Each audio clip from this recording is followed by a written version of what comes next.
yang menurut undang-undang hukum acara tidak boleh dilanggar. Akibatnya dakwaan batal demi hukum. Irjen Teddy Minahasa dituntut hukuman mati. Hotman Paris siapkan strategi agar dakwaan batal demi hukum. Ex-Kapolda Sumatera Barat, Irjen Pol Teddy Minahasa dituntut hukuman mati oleh Jaksa Penuntut Umum (JPU) dalam kasus peredaran narkoba jenis sabu di Pengadilan Negeri Jakarta Barat pada Kamis tanggal 30 Maret tahun 2023. Kuasa hukum Teddy Minahasa, Hotman Paris mengatakan pihaknya akan menyampaikan pleidoy atau nota pembelaan atas tuntutan jaksa yang memfokuskan soal pelanggaran hukum acara secara serius. Pelanggaran hukum acara tersebut yang bisa berdampak pada surat dakwaan batal demi hukum.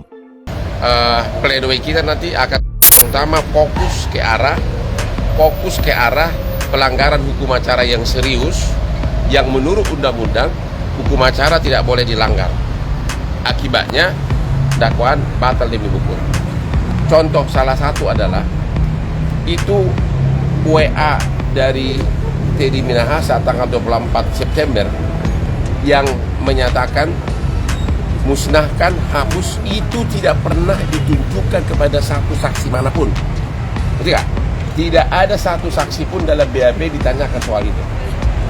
Ya, jadi memang penyidikan itu hal-hal yang sangat menguntungkan terdakwa tidak dibukakan tidak ditanyakan pada saksi.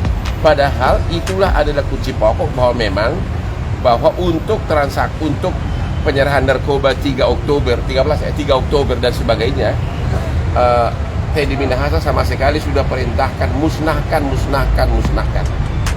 Ya, dan semua saksi mengakui bahwa termasuk saksi ahli sudah saya tunjukkan adanya chatting mengatakan musnahkan tersebut, dan semua mengakui memang ada, tapi saksi ahli mengatakan, misalnya ahli bahasa tidak ditanyakan, juga ahli pidana dari JPU yaitu Dr. Eva juga tidak ditanyakan. Jadi kita banyak hal-hal yang bisa mendalilkan bahwa dakwaan tersebut batal demi hukum. Salah satu contohnya, kata dia, adalah pesan WhatsApp Teddy Minahasa tanggal 24 Desember yang menyatakan kata musnahkan dan hapus tidak pernah ditunjukkan kepada saksi manapun saat dilakukan berita acara pemeriksaan BAP.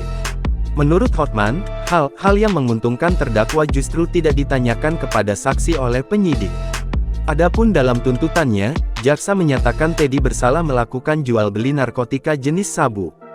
Teddy dinyatakan terbukti melanggar pasal 114 ayat 2 Undang-Undang Republik Indonesia Nomor 35 Tahun 2009 tentang narkotika junto pasal 55 ayat 1 ke 1 KUHP.